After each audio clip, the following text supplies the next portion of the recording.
অষ্টমীর দিন মা দুর্গা কি রহস্যময় দৃষ্টি থাকে কেউ কি জানেন? না জানলে এই ভিডিওটা আপনাদের জন্য। চলুন জেনে নিই।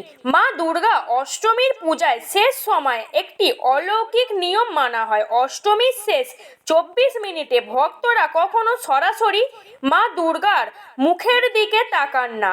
লোককথা বলেন এই সময় মা নিজের মাটির ত্যাগ করেন, যেন নিজের অভা এবং শক্তি ভক্তদের মধ্যে ছড়িয়ে পড়ে।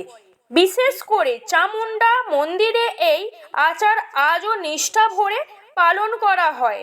এই রহস্যময় মুহূর্ত ভক্তরা শৃঙ্খল এবং বিশ্বাসের সঙ্গে দাঁড়িয়ে থাকেন।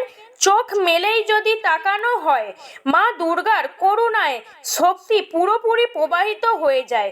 কিন্তু এই ছোট্ট সময় সংযোগ, মনোযোগ এবং ভক্তি দিয়ে দাঁড়ানো ভক্তদের অন্তরে মা দুর্গার দৃষ্টি গভীরভাবে অবতীর্ণ হয়।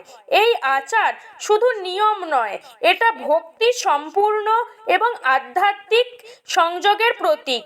মা দুর্গা আমাদের মনে করিয়ে দেন যে সত্যিকারের ভক্তি সব সময় হৃদয়ে দৃঢ় বিশ্বাসের নিষিদ্ধ থাকে, দৃষ্টিতে নয়। এই রকম ভিডিও পাওয়ার জন্য চ্যানেলটিকে সাবস্ক্রাইব করুন, আমাদের সঙ্গে থাকুন।